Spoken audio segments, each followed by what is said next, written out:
C'est pour la première fois qu'une femme soit nommée Premier ministre à la République démocratique du Congo et ça tombe, c'est une fille, c'est une femme née Congo. Et pour nous, nous ne cesserons jamais de remercier le président de la République, le chef de l'État, Fachi Beton, pour ses choix.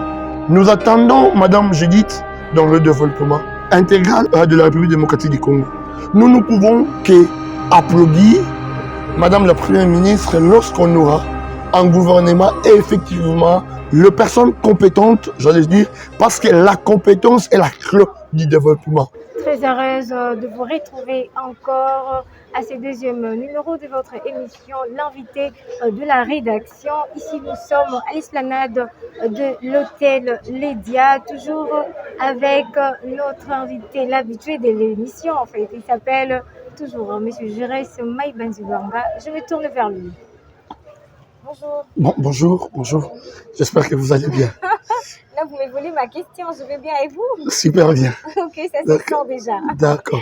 Voilà, vous avez vu mon invité, l'habitué de l'émission, Jérès Maïbanzibanga, qui est le président de la fondation qui porte son nom, cadre de l'UNC, parti cher à Vital Kamere. La fois passée, on a parlé de la politique en province du Congo central, mais aujourd'hui, nous tournons notre regard sur le plan national, partant de cette nomination qui a vraiment bougé la donne, surtout du côté des femmes.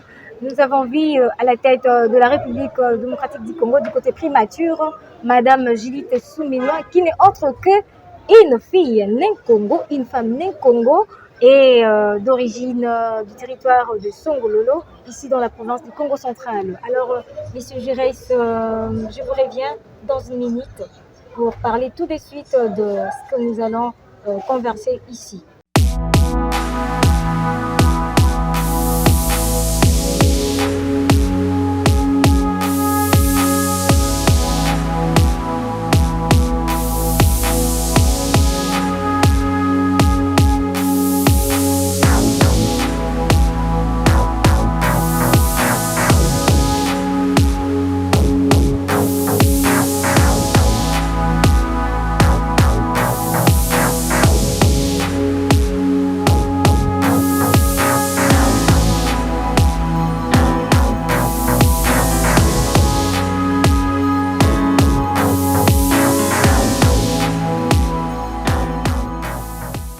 Voilà, nous sommes de retour sur ces plateaux.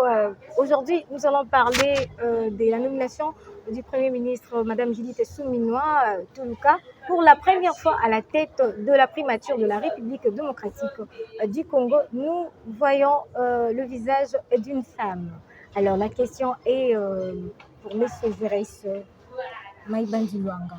Comment avez-vous appris cette nouvelle nomination dont nous avons toujours eu des hommes, mais pour une première fois, le président de la République, Félix Antoine Tshisekedi Tshilombo, a tourné son regard du côté des femmes.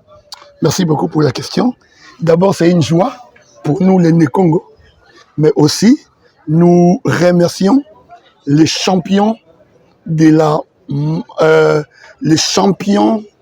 la masculinité positive, qui est le président de la République, chef de l'État, Fachi Beton, qui trône ou qui veut placer la femme au centre de l'intérêt du développement de la République démocratique du Congo. Nous félicitons le président de la République, nous, les Nés Congo, principalement nous, Bana Basongolol.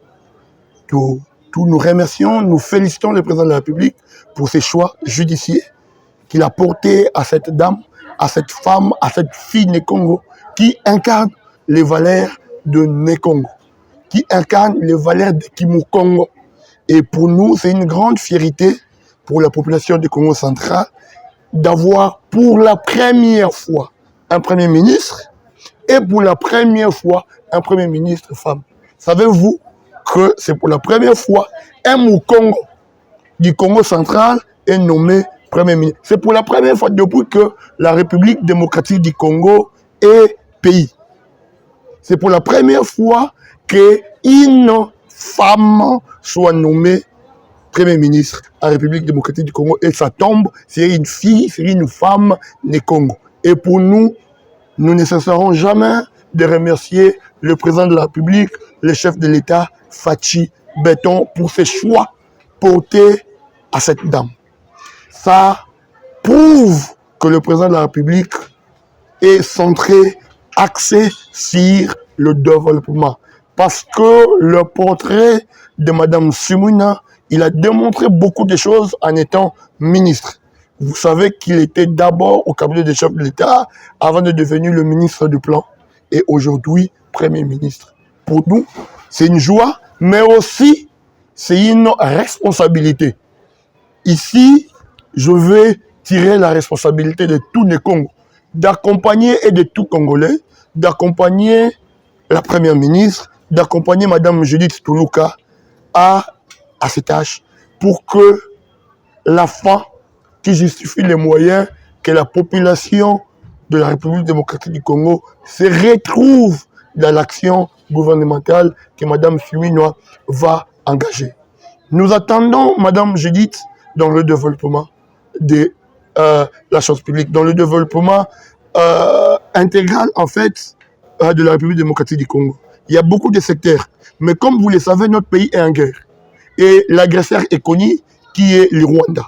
Et l'action gouvernementale doit prendre cette question-là en priorité pour la paix en République démocratique du Congo. Et cette paix ne peut passer que par le gouvernement qui est chapeauté par Madame la Première ministre.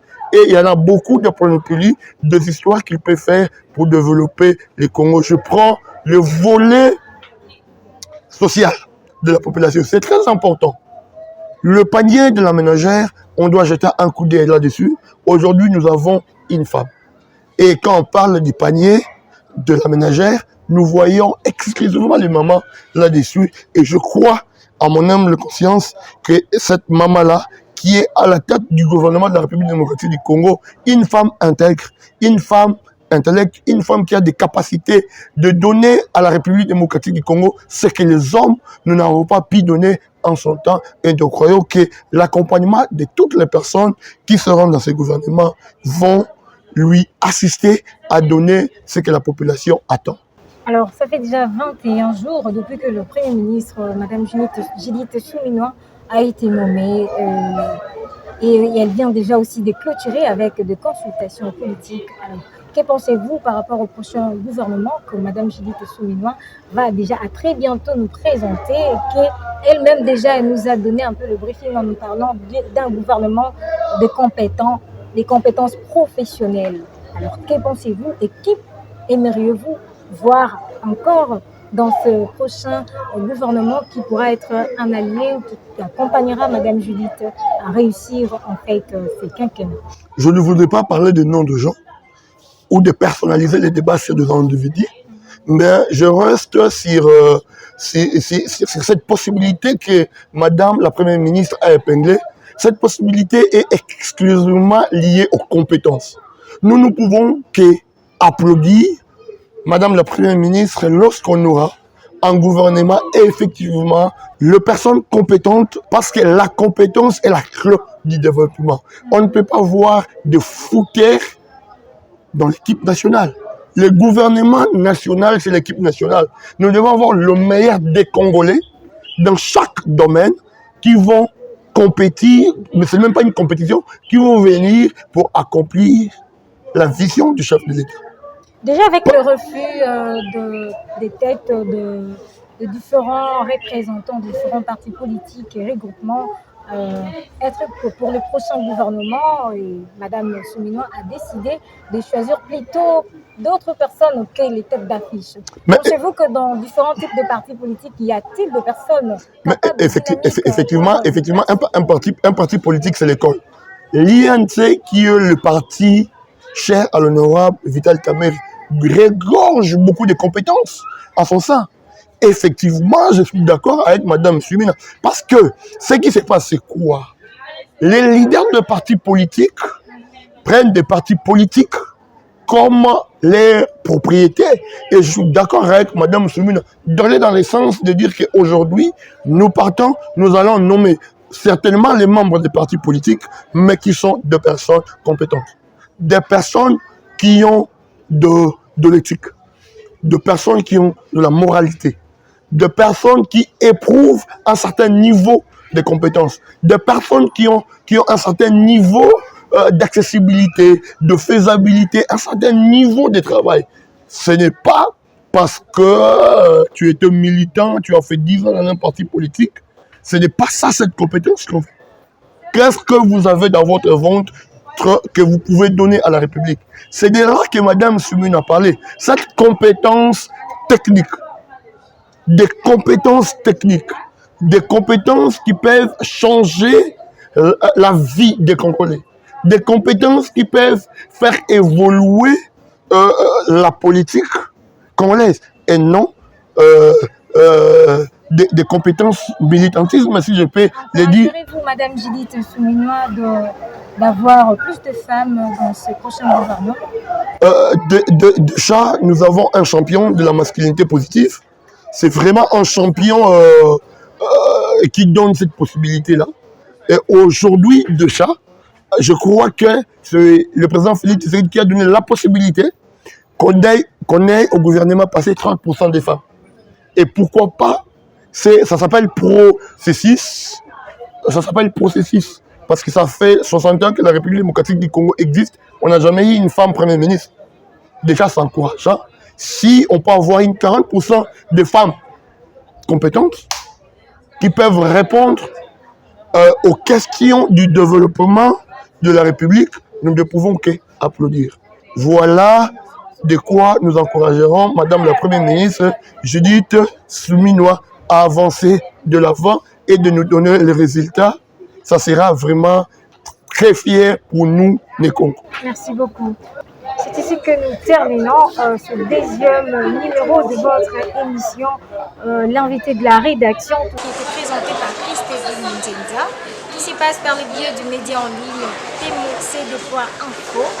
Et je n'étais pas seule, j'étais avec l'invité habituel, monsieur Jurès Maïbandiwanga, cadre du parti UNC, parti cher Vital Kamerhe, président de la fondation qui porte son nom. Voilà. Je vous dis merci, sans oublier Jean Simoutou, celui qui était derrière le caméra. Voilà, à très bientôt.